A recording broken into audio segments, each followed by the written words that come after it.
What's happening, everyone? My name is Adrian and welcome back to What the Pun.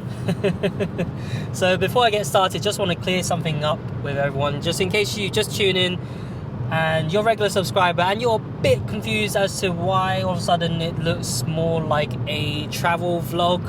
So it is correct, I am traveling right now. I am in Budapest and I am driving towards Romania.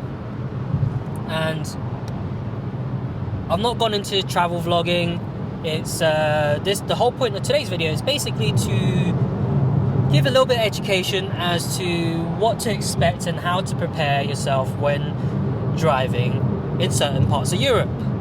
So I'm going to go through in today's video just a few things that you need to look out for and prepare yourself, just so that you are not coming into any complications when traveling across border between certain European countries. Cool. Shall we get started? Alright, so arrived safe and sound in Romania. The journey itself wasn't too bad. GPS roughly predicted about 4 hours. We took roughly 6 as we stopped a few times in between, and at the border roughly took about 20 minutes at the border. Otherwise, smooth journey. Nice roads. Very nice roads on the way. And before I get started, I just want to apologise if you hear the sound of chickens in the background. Where I'm saying we have a few chickens here. So I apologise if you hear the sound of chickens. But yeah, cool. So to start off with, driver's license. If like me you have a UK driver's license, if like me you have a UK driver's license, well, most of Europe we're fine. UK driver's license, we're fine in most of Europe. Only some countries may require us to apply for a international driver's permit, IDP I think it's called. I'll leave a website in the description box or comment box for you to check. But yeah, do make sure when you're planning a journey to Europe, especially this part of Europe, around Eastern Europe, do check that your license is accepted in this region, just to make your trip a bit smoother. Next thing, choosing a car rental company, just make sure where you're landing actually does have car rental companies to rent a car from, because some places here, depending on where you're flying to, may have very small airports and they might not even have a car rental company at the airport where you're planning to pick up the car from. So luckily for me, I landed in Budapest and I was kind of sport for choice for car rental companies. We had quite a few, and literally it's a 5-minute walk from the airport to where we can pick up the car. Instead of going through the websites for the car rental company, I actually booked through the airline.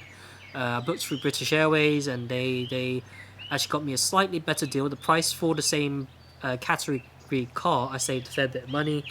But yeah, feel free to shop around, but just make sure where you're flying to has a car rental company to pick up a car from. Otherwise, you may need to go to like your nearest town that has a car rental company to pick up the car from. Next, if like me you are traveling from different parts of another country to another country to another country, if you're planning to travel to quite a number of countries in Europe, especially this part of Europe, do make sure, check that if you require cross-border, I think it's like a cross-border fee, and also the car rental company covers you for insurance in those particular regions as well.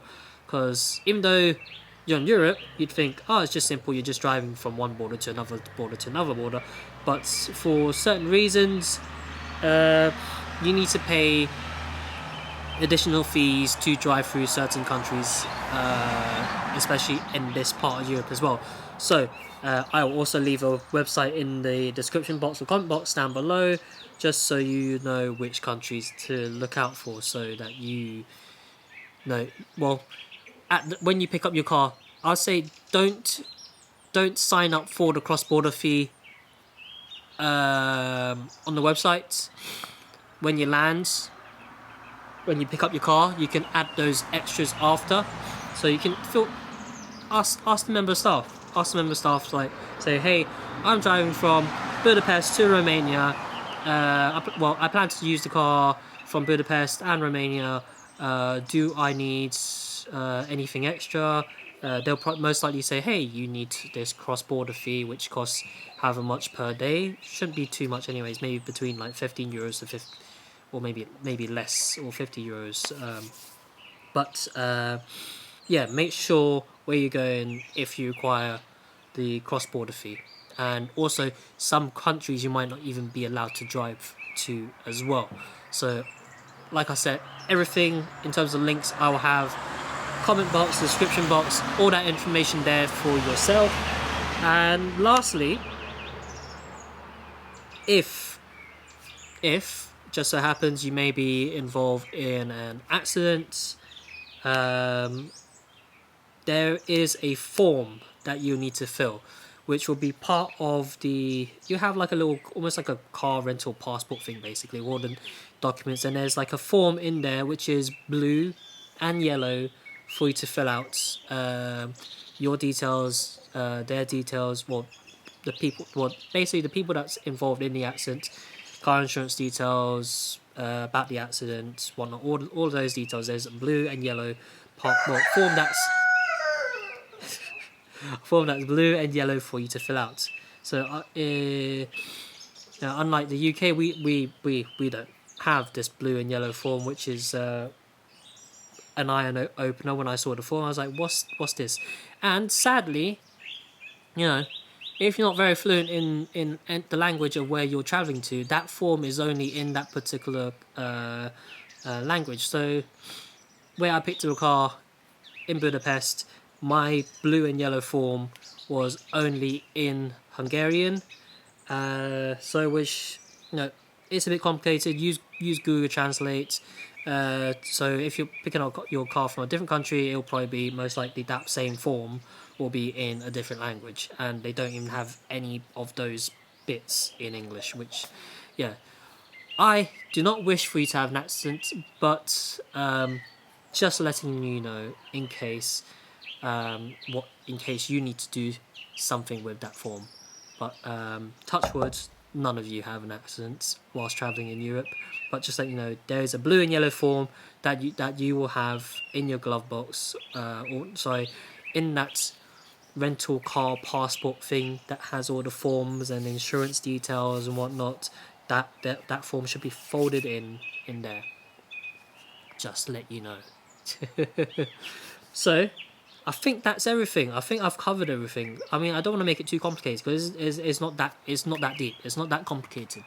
So just make sure license, car rental company, cross-border fees if you need it, and just make sure that your car is insured in the different countries as well. And in case you have an accident, fill out the form. Unless it's a very serious accident, I don't think you even need to call them local emergency services.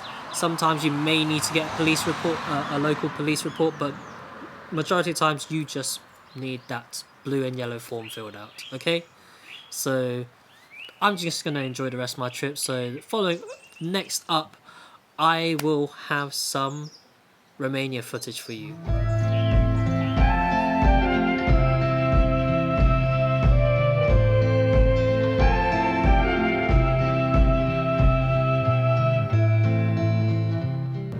Wait.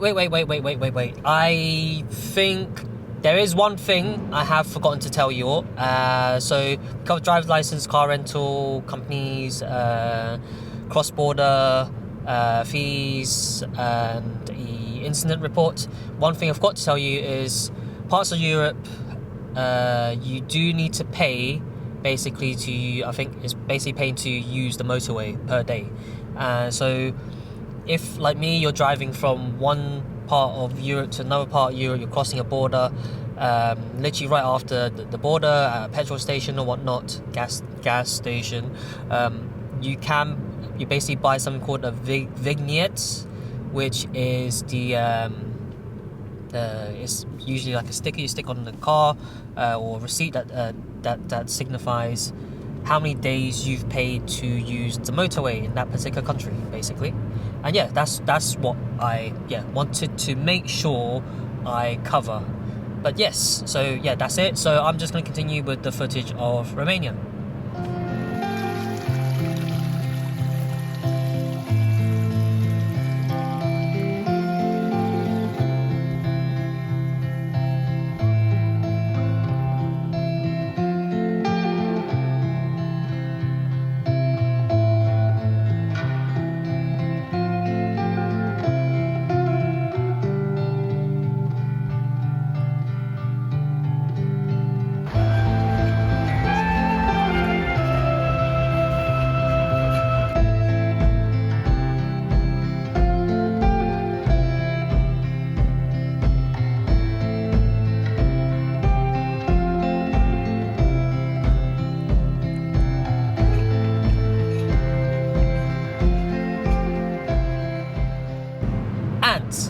That is it from me this week. It's a nice and short video.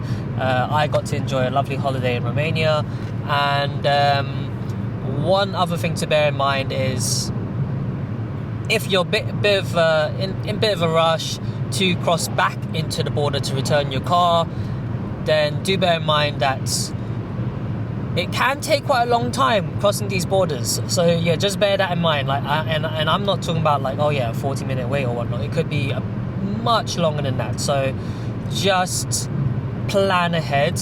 It's difficult to plan ahead how long you wait at these borders, but I'm just warning you, it can be a bit of a wait. But otherwise, hope you enjoyed this week's video and found everything useful, and hopefully it's going to help you make your journey smooth and easy. But from me this week, that is all. Make sure you like and subscribe if you're enjoying the content, and if you're looking forward to more Golf R content, make sure to subscribe, please. For now, that's it from me this week. See you all next time. Bye bye.